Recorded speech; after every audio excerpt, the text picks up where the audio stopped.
Muito boa tarde a todos. Eu sou Renata Palmier. Estamos dando início a mais um programa Grupo Mônaco de Cultura e Saúde, que vai ao ar ao vivo todas as terças-feiras.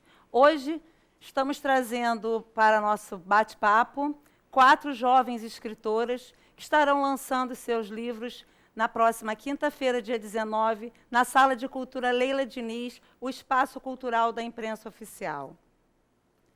Tati Machado. Sua paixão pela escrita começou aos 12 anos e foi crescendo a cada nova frase formulada. Estudou publicidade e artes cênicas. Trabalha como modelo plus size e é blogueira literária. Já teve 3.500 membros em sua comunidade no Orkut. Seu livro de lançamento, Ponte de Cristal.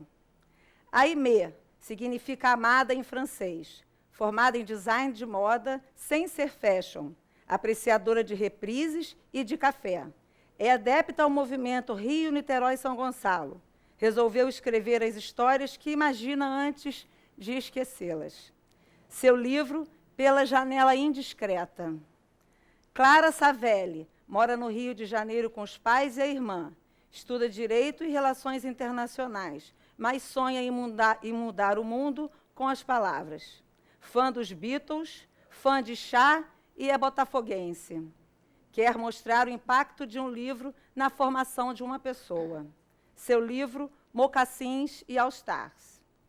Carolina Estrela, jornalista de formação, escritora e palestrante de profissão e blogueira de coração. Tem um blog de resenhas chamado Romances e Leituras e coordena um grupo de 7 escritores chamado Entre Linhas, atuante na área da educação. Seu livro, garotapop.com. Muito boa tarde, meninas. É um prazer recebê-las aqui. Vamos começar nosso bate-papo com a Aimee. Aimee, que momento da sua vida você começou a escrever? Bom, na verdade, eu já estava toda encaminhada para fazer moda. Foi no meu primeiro dia de aula de moda. Eu sempre estudei a vida inteira num colégio só. E eu moro em São Gonçalo, estudava perto de casa. E meu primeiro dia de aula foi na Tijuca e minha mãe me deixou assim, muito cedo na faculdade.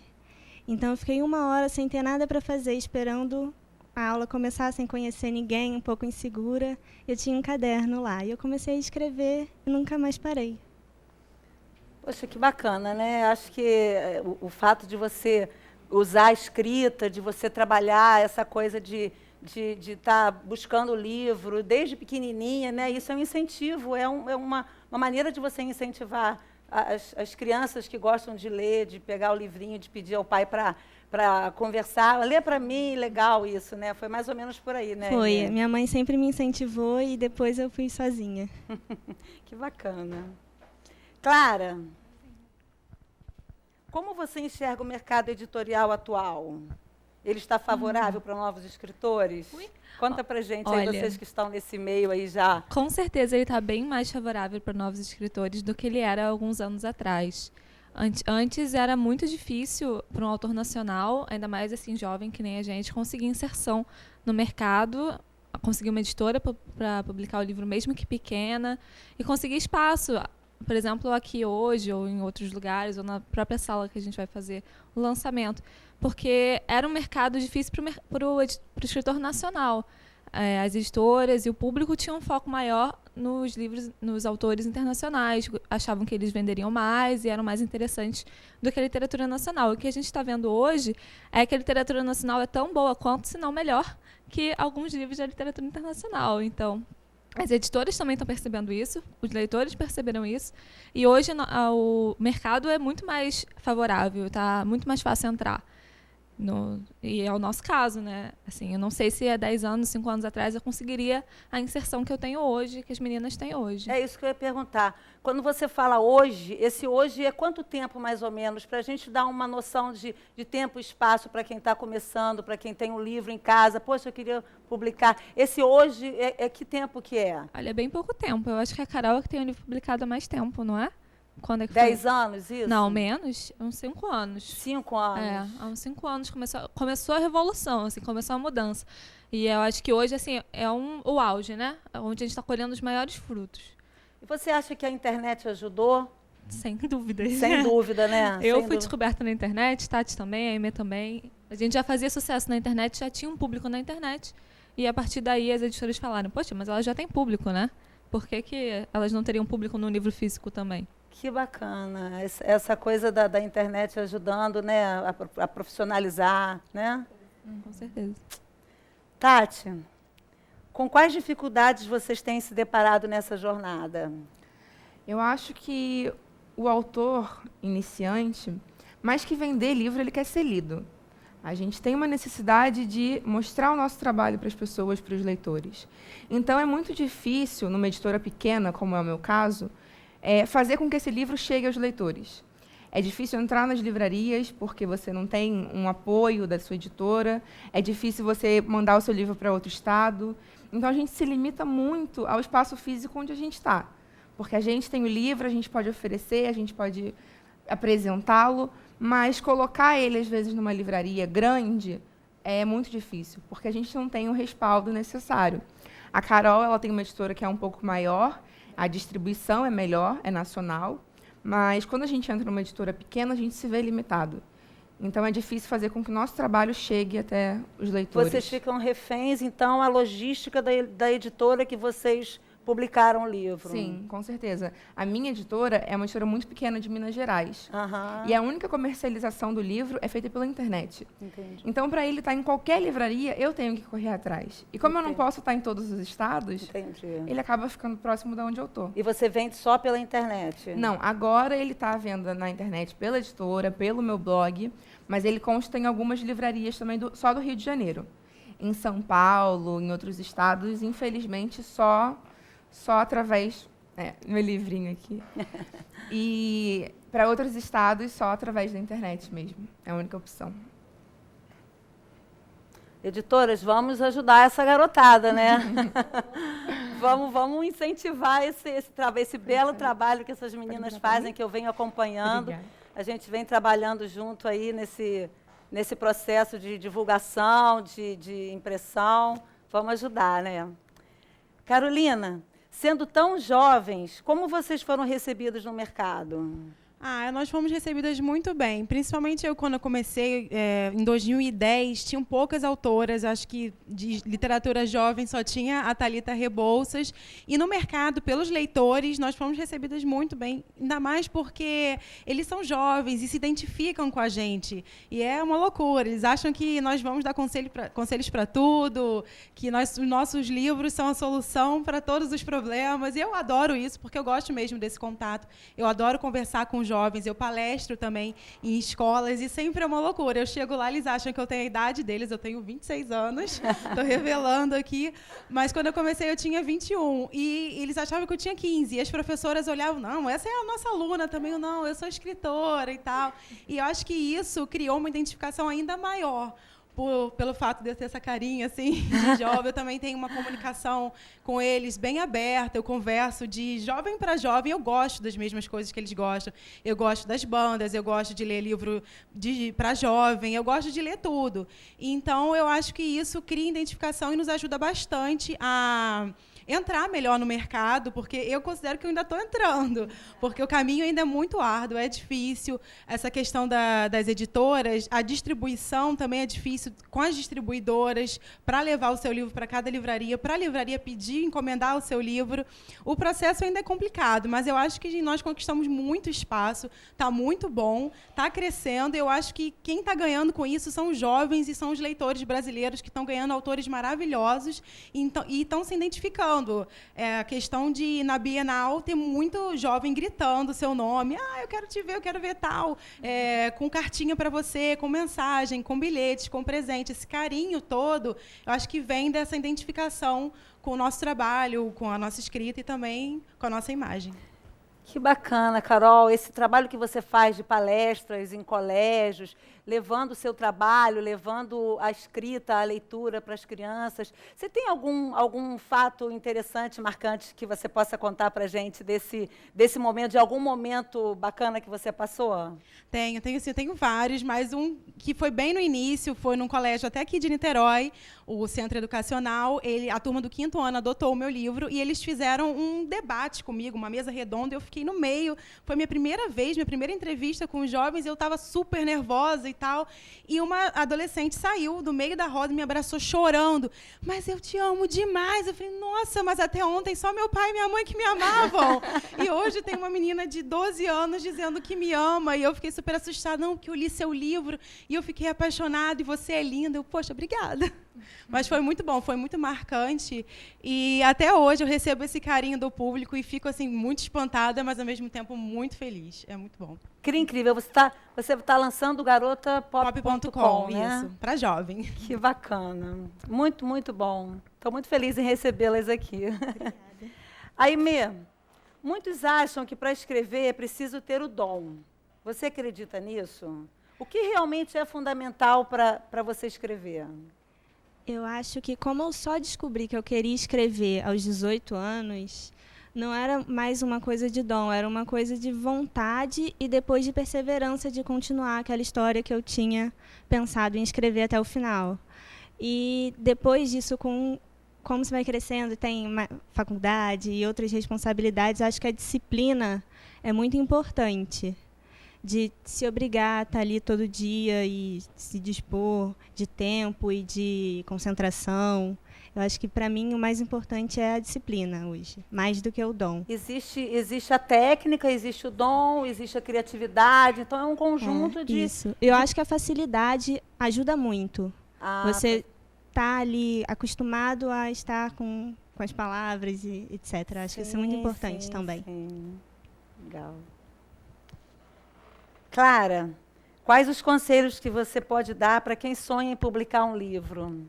Então, o conselho número 1 é nunca desista, porque a vontade de desistir às vezes é muito grande, porque são muitos caminhos difíceis, com muitas pedras, mas o benefício é muito maior, sabe? A gente supera os obstáculos porque a gente tem um grupo de coisas boas que aconteceram com a gente, que toda vez que acontece uma coisa ruim, a gente lembra, não, mas tem tudo aquilo de bom que aconteceu, tem todos aqueles leitores que falaram como foi fantástico conhecer o nosso livro, como foi fantástico conhecer a história, como foi fantástico conhecer a gente. E aí isso dá ânimo para seguir em frente. Então, você vai ter algumas portas fechadas, mas vão abrir as janelas, como diz o ditado, vão abrir outras portas, e você não pode desistir, se esse é seu sonho, se você quer, corre atrás. E é isso, você tem que perseverar mesmo. Parabéns. Tati, qual é a importância dos eventos que vocês fazem para divulgar os livros, para vocês irem, chegar, ver o público, estar com o público que quer conhecer teu livro? Que importância tem esses eventos literários para vocês? Como eu disse, a gente tem essa dificuldade de chegar ao leitor, né, por conta de todos os problemas de distribuição e de editoras. Então, os eventos são a oportunidade que a gente tem de levar o nosso trabalho para outras pessoas. De falar, olha, eu estou aqui, eu existo, esse é meu trabalho, e eu gostaria que você conhecesse. Então, aqui no Rio de Janeiro, principalmente, está acontecendo uma avalanche de evento literário. A gente tem evento literário todo final de semana. Que bom, que ótimo, hein? Então, assim, é oportunidade, é uma janela que se abre, né, diante de tantas portas fechadas. Bom. Então, acho que nesse momento é crucial para a gente participar desses eventos. Aimee, por que grandes editoras não investem em iniciantes no Brasil? Eu acho que é porque é um grande risco. Eles ainda não acreditavam no poder da literatura nacional. Mas eu acho que agora as editoras grandes vêm ganhando essa consciência de que é possível. Na Bienal do ano passado, não foi? A última Bienal. De São Paulo. A maior venda foi de literatura nacional. Então, assim, é uma coisa que está evoluindo. Mas tem as editoras pequenas que estão aí para o autor iniciante começar o seu trabalho e, posteriormente, evoluir para uma editora grande. Com certeza, com certeza. E o objetivo desse trabalho que a gente está fazendo, de apresentar vocês ao público, de estar junto de vocês nesses eventos, participando, incentivando, o objetivo é esse mesmo, que vocês cresçam, que vocês progridam cada vez mais. Tati, vocês vão fazer o lançamento na Sala de Cultura Leila Diniz, no Espaço Cultural da Imprensa Oficial, na quinta-feira, dia 19, às 18 horas. Isso. Qual a expectativa desse evento? O que vocês estão esperando desse evento na Sala de Cultura Leila Diniz? Um espaço maravilhoso que a imprensa oficial criou, que está fazendo um maior sucesso em Niterói, no Estado. A gente recebe pessoas aqui, artistas que estão expondo lá. Esse espaço maravilhoso que recebe vocês de braços abertos, com certeza, né? A gente ficou muito feliz com essa oportunidade, porque, como eu disse, a gente tem muitos eventos literários, mas 80% deles são no Rio de Janeiro. Tem movimentos, inclusive, na Baixada Fluminense, em livrarias do Rio, capital, realmente, mas aqui em Niterói a gente tinha pouquíssimos eventos. Então, a Sala de Cultura Leila Diniz foi o primeiro a nos abrir uma porta e nos receber de braços abertos. Então, eu fiquei muito feliz, porque, além de ser na minha cidade, né, eu estou aqui finalmente tendo a oportunidade de mostrar meu trabalho na minha cidade. É um lugar maravilhoso, tem cada exposição linda. Então, assim, vai ser uma noite não só de livros e de literatura, mas de cultura. Então, eu fiquei muito feliz e agradeço pela oportunidade. É bom lembrar, a Sala de Cultura Leila Diniz fica na rua Professor Heitor Carrilho, número 81, no centro de Niterói. É o espaço cultural da imprensa oficial do Estado do Rio de Janeiro. Estão todos convidados para encontrar essas belas moças autografando seus livros na Sala de Cultura Leila Diniz. Carolina, qual a importância da leitura na infância, na adolescência?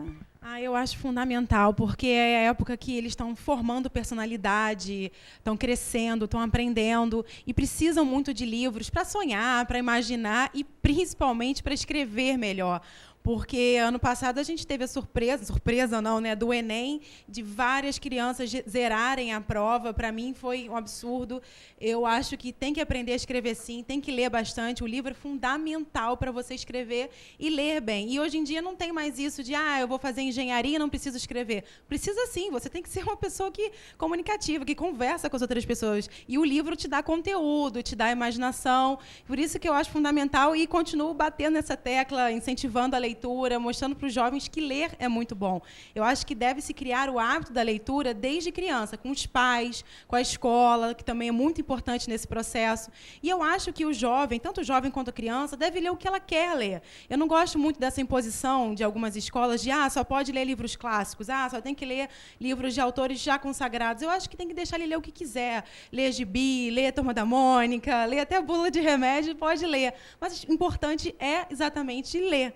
E é por isso que eu incentivo e falo muito com os jovens, porque eu tenho muita criança que eu já fui na escola que reclama. Eu odeio ler, eu leio 0 livros por ano, ou então só leio o livro do colégio. Eu, não, gente, vamos ler, eu vou lá, converso com eles um pouco, aí eles começam a ler e tal, e já vai melhorando a situação, porque é fundamental. Não dá mais para a gente ter uma prova a nível nacional com um monte de adolescentes zerando a redação. E isso eu estou falando dos que zeraram, imagina os que não chegaram nem até 5, né? Exatamente. Porque imagina que tipo de profissionais vão se formar sem saber ler direito e principalmente escrever. Então, gente, a leitura é fundamental.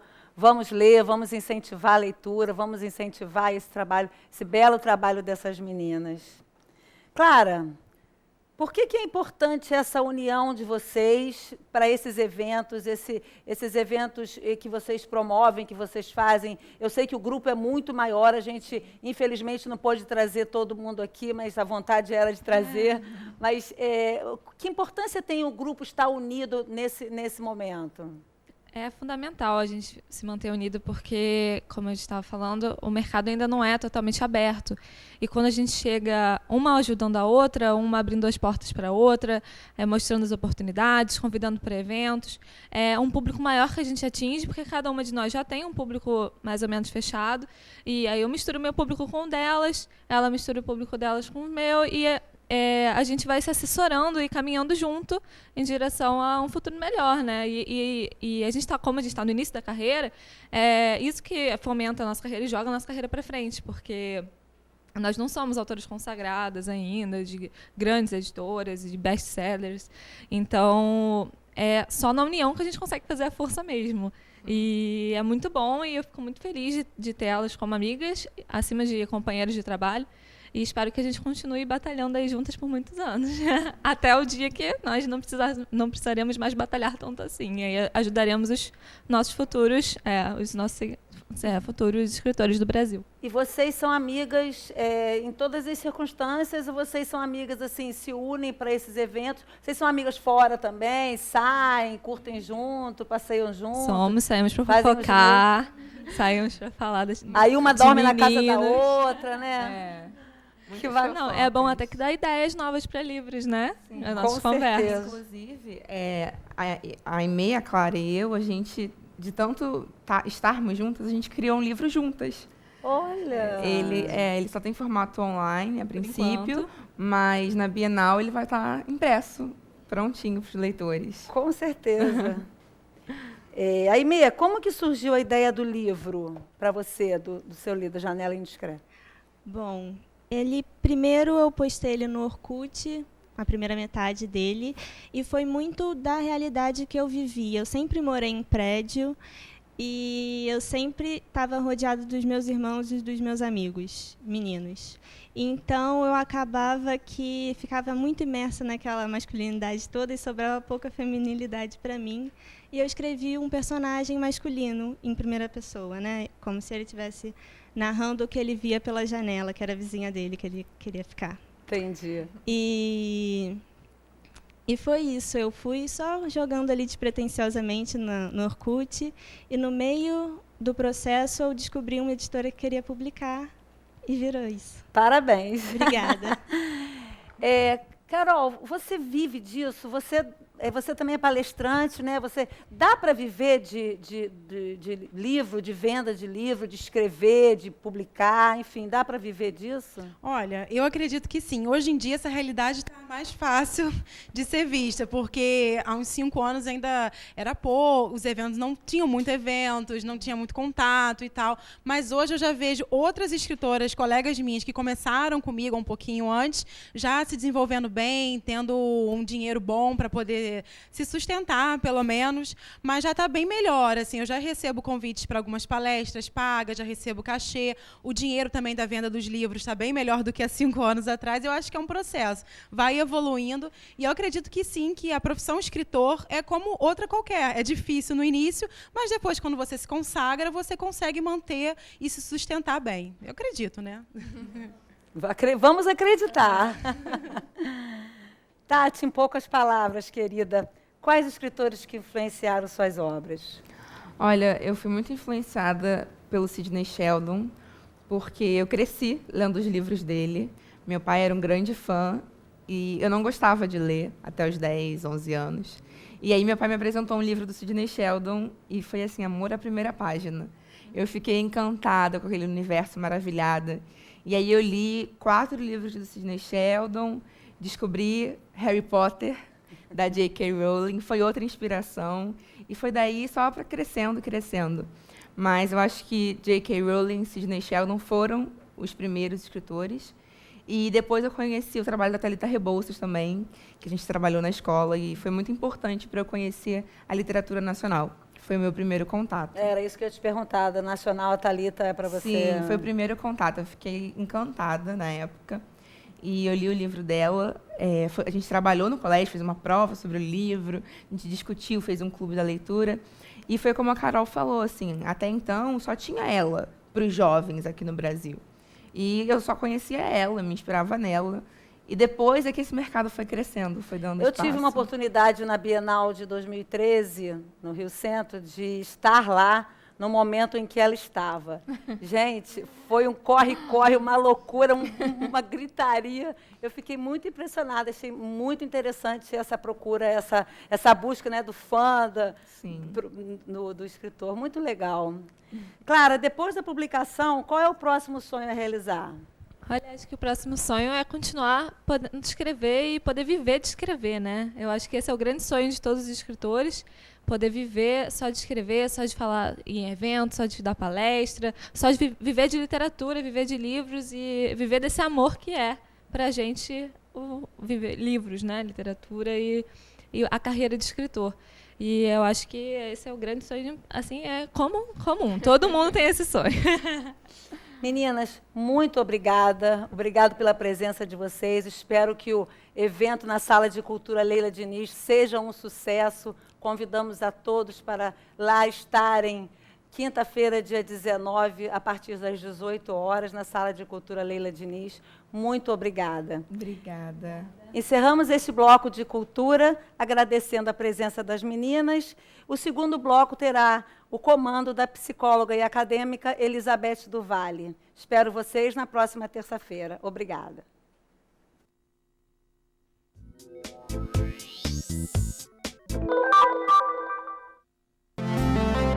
A tuberculose é uma doença infecciosa que atinge geralmente os pulmões. Somente no ano de 2012, o Brasil registrou cerca de 70 mil novos casos da doença.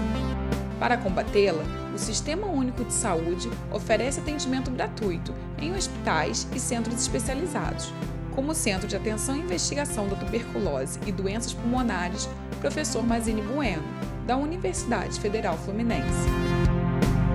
A tuberculose, infelizmente, ainda no século XXI, ainda é uma doença prioritária, né, no Brasil e no mundo para erradicação, e é uma coisa muito difícil. E, por conta disso, surgiu dentro da universidade o dispensário escola. Atualmente fazemos a consulta médica, temos um laboratório onde nós temos uma farmacêutica bioquímica. E, neste momento, estamos fazendo a baciloscopia, então o paciente chega e faz a baciloscopia e fazemos o raio-x. O nosso raio-x é um raio-x digital, então o nosso paciente também não precisa ir para outra unidade para fazer o exame de raio-x. Quando a baciloscopia constata a presença do bacilo de Koch, bactéria causadora da tuberculose, o tratamento é iniciado no próprio centro e dura pelo menos 6 meses. Estando o raio-x sugerindo doença, né? E o escarro confirmando a doença, a gente inicia o tratamento. Esse tratamento é feito com 4 substâncias, são 4 antibióticos, que a duração do tratamento é em torno de 6 meses para os doentes tuberculosos pulmonares, tá? E aí, a partir desse 6º mês, a gente avalia se vai ter alta ou se vai se prolongar esse tratamento, mas o mínimo de tratamento é 6 meses. A incidência da tuberculose está aumentando porque os pacientes eles começam a tratar, muitas vezes eles se sentem bem antes de completar os 6 meses. Então, muitas vezes eles vêm aqui, não estou bem, eu não vou continuar o tratamento, porque eu estou bem, não tem necessidade de 6 meses. Mas é importante para erradicar esse bacilo, esses 6 meses. O Mazini Bueno passou por uma recente reforma e foi reinaugurado em abril de 2012, ampliando a área de atendimento. Hoje, o centro possui cerca de 700 pacientes cadastrados, porém, menos da metade faz o acompanhamento da tuberculose. Mudou um pouco mais esse perfil de atendimento, né, onde os usuários daqui da unidade não são só mais pacientes tuberculosos, mas pacientes com doenças pulmonares de uma maneira geral, né? Doenças crônicas, respiratórias, não transmissíveis. O Mazini Bueno trabalha em parceria com o Estado e tem planos de crescimento. Para o Estado já entende, né, essa coordenadoria, já entende que o Mazini Bueno é um centro de referência secundária para o tratamento de tuberculose no Estado do Rio. Seremos uma unidade piloto do Estado também para testarmos um novo software para acompanhamento de quimioprofilaxia da tuberculose. É um tipo de tratamento que a gente faz para os contactantes, ou seja, para os familiares, os amigos que têm contato direto com esses pacientes. As pessoas que apresentam tosse por mais de 3 semanas devem ficar atentas aos outros sintomas e procurar atendimento médico. O centro funciona no campus do Valonguinho e atende de segunda a sexta, de 8 a meio-dia. Principalmente pacientes que já têm um quadro de respiratório, uma bronquite, né? Ou mesmo os pacientes que têm outras doenças, como diabetes, hipertensão. Se tiver um quadro com isso, emagrecimento, ou uma tosse, principalmente uma tosse mais prolongada, febre ou mudança do aspecto da secreção dos pacientes que já são bronquíticos, né? Aí devem procurar o serviço para a gente avaliar, um raio-x, um exame de escarro.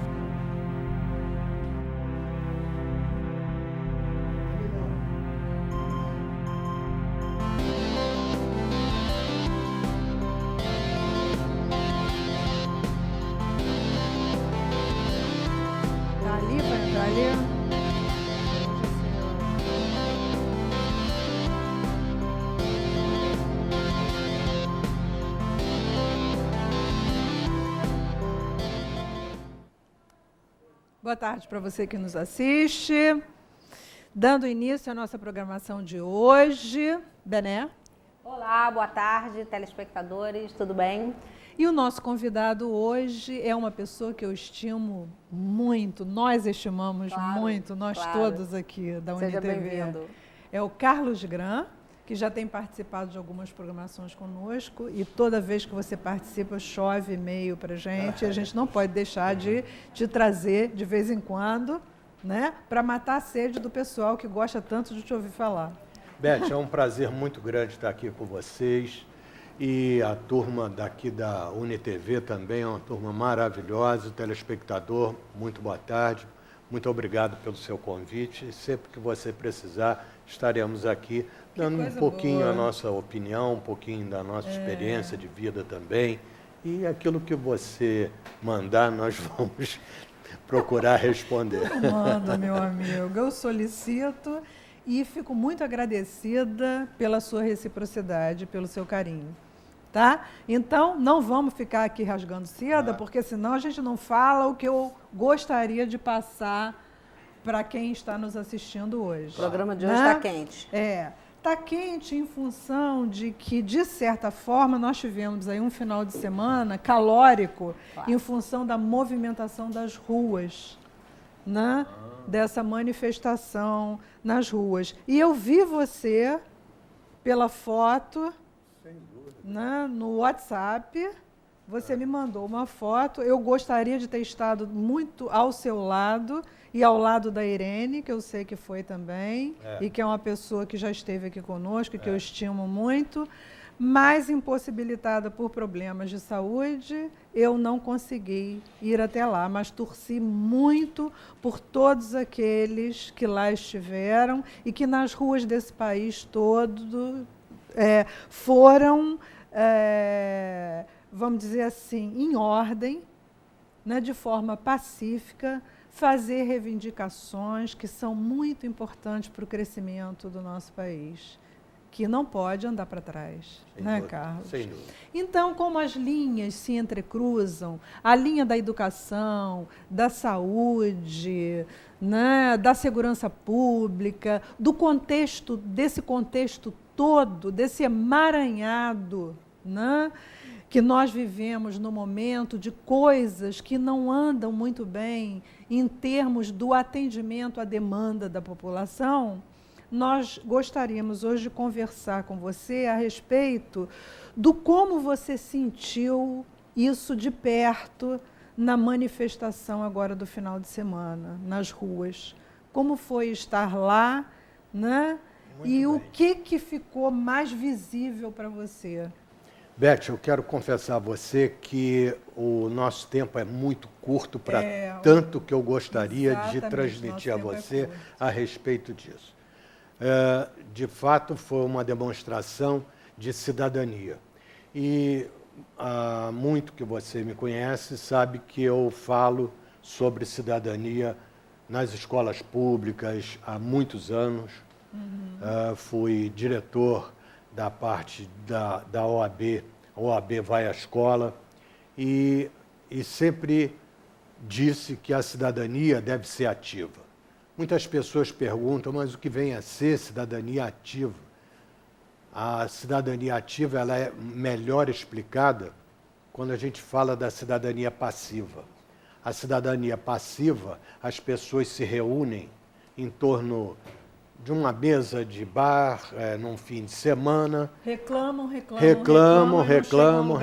depois pagam a conta e vão para casa dormir. Exatamente. E isso não resolve nada, não mostra a quem precisa ouvir e ver a indignação que as pessoas têm com o país, com a direção do governo, seja ele municipal, estadual ou federal, mas, de qualquer forma, a cidadania ela deve ser praticada, ela deve ser ativa.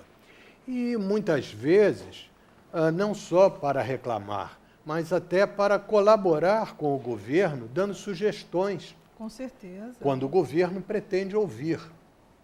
Esse é que é o grande problema do não ouvir às indignações. E me parece que até neste momento, desculpe te cortar, mas é que se eu não falo, dá branco depois e aí a coisa fica perdida. Pois não. Olha só, e me parece que nesse momento, o que está sendo, de certa forma, colocado, exatamente, até por alguns parlamentares, dando aí a sua contribuição e fazendo suas apreciações críticas em relação ao acontecimento, quer dizer, o que eles estão dizendo é que agora é preciso do interlocutor. É verdade. Nós estamos passando um momento crítico de falta de estadista. Infelizmente, nós temos poucas pessoas com esse punch de estadista. O estadista, ele é um político que ele vê o futuro. Acima de tudo, ele é um diplomata. É um diplomata e que vê as questões mais adiante. O que, lamentavelmente, esse estadista não existe, pelo menos não apareceu até o momento, aquele estadista que olha o futuro para o bem do país, para o bem do cidadão brasileiro. Não vemos, pelo menos no meu modo de encarar essas questões. Mas você me perguntou a respeito da passeata. A passeata foi pacífica e foi suprapartidária. Nós encontramos pessoas conhecidas de esquerda, que muita gente acha que a pessoa com uma ideologia de esquerda não iria participar da passeata. Não, participaram sim, porque eu tenho amigos com ideologia de esquerda e participaram da passeata também. Mas muitos também reivindicaram algo que cada um pensa, cada grupo pensa em algo diferente. Uns clamavam pelo impeachment da presidente, outros clamavam pela intervenção militar, outros clamavam pelo fim da corrupção. Enfim, na realidade, as pessoas... Eu vi essa passeata como uma catarse, um movimento de que já não dá mais, a indignação é muito grande pelo tamanho da corrupção. E falar em corrupção, a nossa presidente Dilma, ela disse numa entrevista que a corrupção é uma senhora de muita idade, se referindo que a corrupção já existe nesse país há muitos e muitos anos. Concordo com ela, de fato, essa corrupção que ela fala é muito antiga. Mas o pior é que essa senhora antiga está parindo, né? uma corrupção nova. Tem 12 anos que ela pariu uma corrupção institucionalizada, algo que não existia antigamente. Então, tem corrupção? Tem, é velha, muito, mas essa nova corrupção, que é a institucionalização da corrupção com um objetivo claro de se perpetuar um poder, um desvio de grande verba para campanhas eleitorais. É claro que isso ainda está sendo investigado e todo acusado tem o seu direito de defesa. Isso ainda vai ser investigado.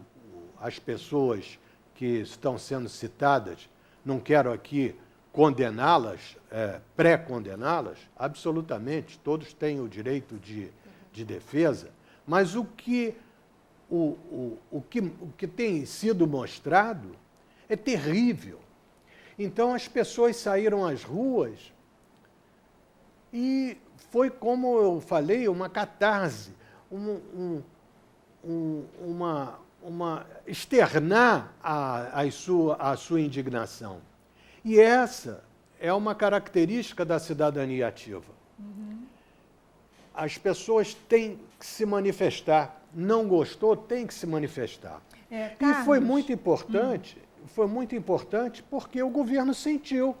O governo sentiu e agora a gente lê nos jornais que o governo está pretendendo dialogar, coisa que até então era muito difícil. E houve então, agora, ontem, teve uma entrevista com um jornalista, coisa rara acontecer, uma reunião com um jornalista, mas aconteceu e ela falou e reconheceu erros da sua administração. Ainda são muito poucos os erros que... Eu não quero deixar de abordar aqui um fato, Bené, você já vai entrar já. Deixa só eu colocar isso aqui também para não ficar perdido no meio da coisa.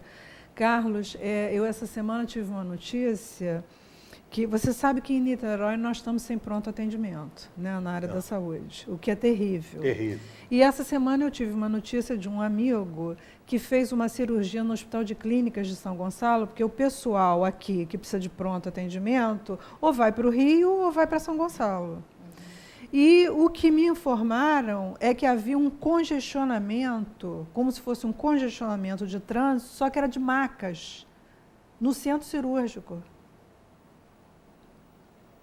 Então, estou trazendo isso para a gente agregar aqui a tantas outras reivindicações, né, que estão sendo feitas, algum exemplo de como nós estamos na área da saúde. Bené, a sua intervenção, você estava... Eu acho que assim, o que o Carlos falou, essa catarse que aconteceu no final de semana, a passeata foi pacífica.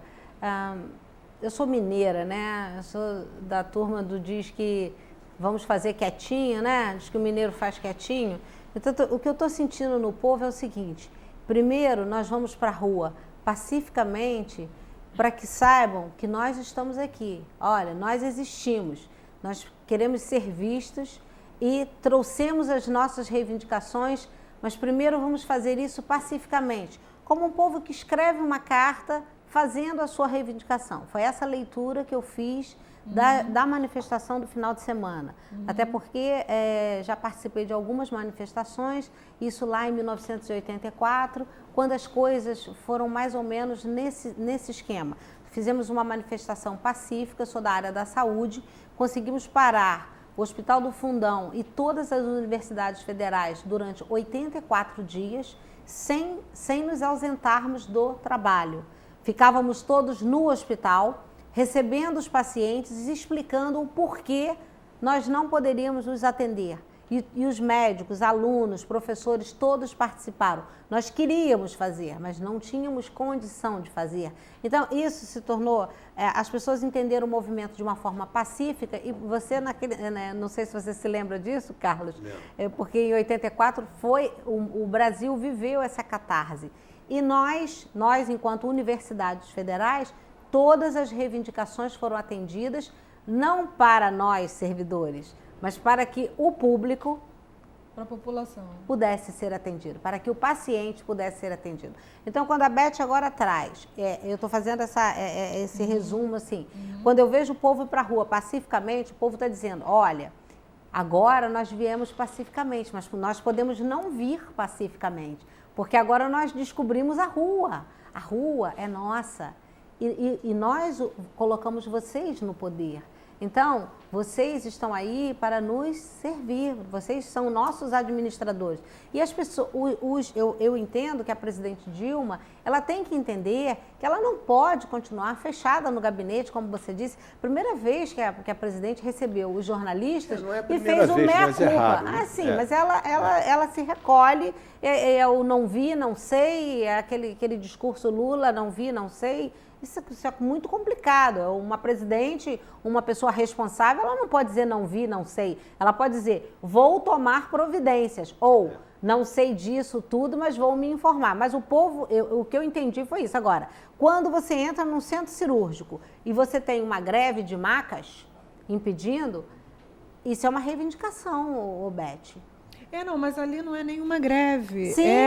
É porque o número, a demanda é tão grande Sim. para aquele hospital. Sem dúvida. Porque em Niterói não há pronto atendimento. Sim, não mas há... Beth, não há mais condição de se atender a população do jeito que a saúde está em Niterói. A saúde está em coma. Em coma. Já tinha... Não, na verdade a saúde já morreu em tempo. muitos casos. Está faltando caixão e cemitério para enterrar essa saúde. Então, as ruas falam. Falam. E naturalmente, eu espero que continue falando pacificamente, porque eu sou uma pessoa de paz. Sim. Então, eu espero, Então, eu espero que o governo ouça as reivindicações. É claro que se falou, você havia me perguntado a minha opinião a respeito de todas essas reivindicações. E gostaria de acrescentar mais uma, antes que a gente batesse no final do programa, que é a questão desse aumento da tarifa de energia elétrica. Assustador. Assustador. Mas antes eu preciso responder a você que eu, particularmente, não concordo com o impeachment da presidente, porque, juridicamente, eu, como advogado, vejo que juridicamente não há... Não procede, né? Não tem como, não é por aí. A intervenção militar, eu penso que estamos muito longe ainda desse ponto. Não é o caso de intervenção militar. Agora, o que eu penso que as ruas devem levar ao governo? A total indignação com as mentiras de campanha que foram feitas anteriormente, antes das eleições, principalmente no caso, para responder a você a questão da energia elétrica, que represou os custos e agora joga para o consumidor. Quer dizer, o consumidor vai agora pagar a conta toda. Eu penso, tá mexendo solução, muito com a população, solução tem, tudo bem, o governo paga uma parte, a distribuidora paga outra parte e o consumidor paga outra parte. Claro. Dividir por 3, está bem, ainda penso que todos nós vamos resolver juntos. Agora, empurrar a conta toda para o consumidor, eu penso que não está certo isso. E isso foi devido a uma fala da presidente antes das eleições. Ela ainda não reconheceu isso. Está começando a reconhecer alguns erros. Eu penso que ela falou muito em humildade. Vamos ver se essa humildade ela continua e vai reconhecendo os demais erros que foram colocados. Então, eu ainda tenho tempo? Tem. Então, temos ainda eu quero dizer, para deixar bem claro para todos, que país mudo não muda. E é preciso, de fato, as pessoas exercerem a sua cidadania de forma ativa. Pois é, Carlos, mas olha, durante muito tempo a gente viu que as pessoas, até muita retórica, sem atitude. Porque a retórica também é sem atitude. Sem dúvida. Cobrança. Né? Tem que cobrar. É verdade. Tem que cobrar. Quer dizer, eu acho que as manifestações, acima de tudo, o ir para as ruas, foi uma atitude que eu acho que chamou a atenção no sentido de dizer, olha, a população está sangrando muito, está muito doloroso. Na questão da luz... E vou dizer uma coisa para vocês, podem se preparar, que esse ano vai ser doloroso para todos. Muito doloroso. Vai ser... sendo. Gasolina no valor. Olha, que está. Veja só. A questão hídrica, aumento da energia elétrica. Sofre o comércio, sofre a indústria, sofre a população toda. Todos. Combustível. Não há nada nesse país que seja transportado sem ser de caminhão e óleo diesel. Pouco é transportado por trem, que deveria ser o contrário. Enfim, os caminhoneiros estão reivindicando, justa reivindicação dos caminhoneiros. O frete está caríssimo. Pergunto, quem paga a conta no final da linha? É o consumidor. O dólar está alto, ótimo para quem exporta, mas o que significa exatamente o dólar alto? significa que o poder de compra do real é baixo. Está cada vez menor. Então, isso significa inflação. Claro. Então, com quanto você comprava há 2 anos a cesta básica. Então, sabe, nós vamos passar, mesmo com as direções que o ministro... Eduardo Cardoso? Não, Eduardo Cardoso não. O que comanda agora a economia, o Levi, mesmo que se coloque tudo que o Levi achar necessário, que está propôs e que está propondo, vai ser duro para o povo. Sim, com vai certeza. ser duro. Esse ano, todos nós devemos nos preparar, que vai ser duro. Mas é preciso, sim, estar bem atentos que essa situação é devida a quem? É devido a que política? Qual o propósito desse nosso sacrifício?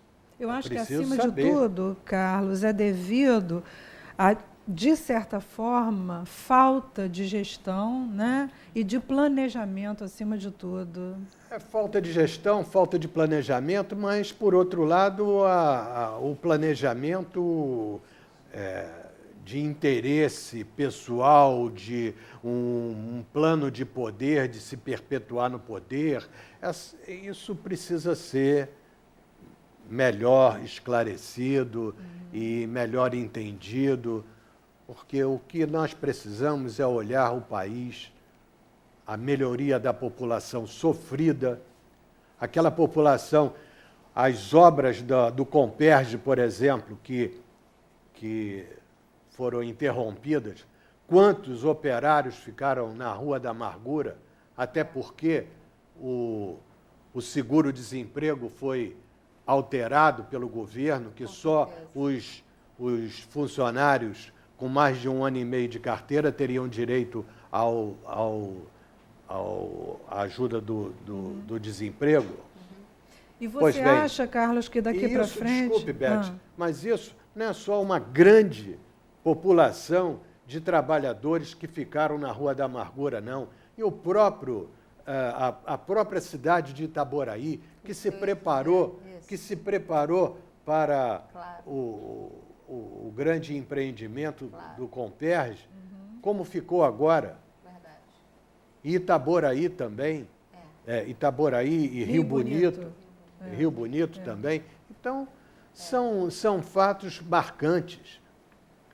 Então, olhar a população pobre, aqueles que não foram, os não incluídos, como gostam muito de falar com essas palavras, a esquerda, o discurso da esquerda, sim, e o dinheiro, os bilhões que foram carreados para as campanhas políticas.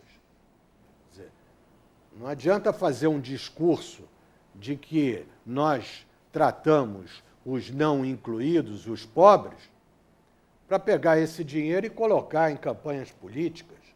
Então, Carlos, isso é uma mentira muito grande. Uma outra coisa que eu queria colocar, o Brasil é riquíssimo em recursos hídricos. Quer dizer, olha como houve falta de planejamento para a gente chegar onde chegou, para a população, coitada, passar essa falta d'água com esse calor intenso. Né? A gente vê aí que há locais e locais aqui pertinho da gente. Aqui em Itaipu mesmo, quanta gente ficou sem água durante 1 semana, 2 semanas seguidas. No Rio de Janeiro, a gente vê vários lugares. O Carlos falando de Itaboraí, para você ter uma ideia, os poços artesianos de cerca de 80 metros de profundidade estão secos. Eu estou com, vários amigos que construíram as suas empresas. Você sabe que há muitos lugares de Itaboraí ali, São Joaquim, Alto da Bela Vista, são bairros pequeninos, Tanguá. Três Pontes, Tanguá. E Itaboraí era um solo rico em água. Verdade. Mas, por conta também do Comperj, você sabe, mexeu um pouco no lençol freático, uma discussão mais complicada, né? Mas já conversei com alguns oceanógrafos, alguns hidrólogos, liminólogos, e eles falaram que realmente alguma coisa aconteceu no lençol freático. E agora você vê um poço artesiano de 80 metros de profundidade, seco. E ali em Itaboraí você não tem saneamento e você não tem água da empresa de águas de Niterói. Ali então, nós temos ali Imunana Laranjal. Imunana Laranjal, mas não atende toda a população. Não atende. Muita gente ainda vive de poço, que é como a Beth disse, a falta de estrutura, a falta de preparação, chegamos nesse Que me parece, você é engenheiro também, né? Você sabe bem disso, as construções vão subindo e não há nesse subsolo um preparo para isso. Aí você você já está dirigindo a nossa conversa para uma questão, olha só, Beth, para uma questão municipal, As cidades vão crescendo, mas os prefeitos não percebem a infraestrutura, água, luz, energia elétrica, a questão do lixo. Então, estamos estourando o nosso tempo. Estouramos nosso tempo. Então... Bené. Beijo para vocês. Mande e-mail com a sua pergunta para falar sobre esse assunto de hoje, porque esse assunto precisa de desdobramentos. Grande beijo, até quarta.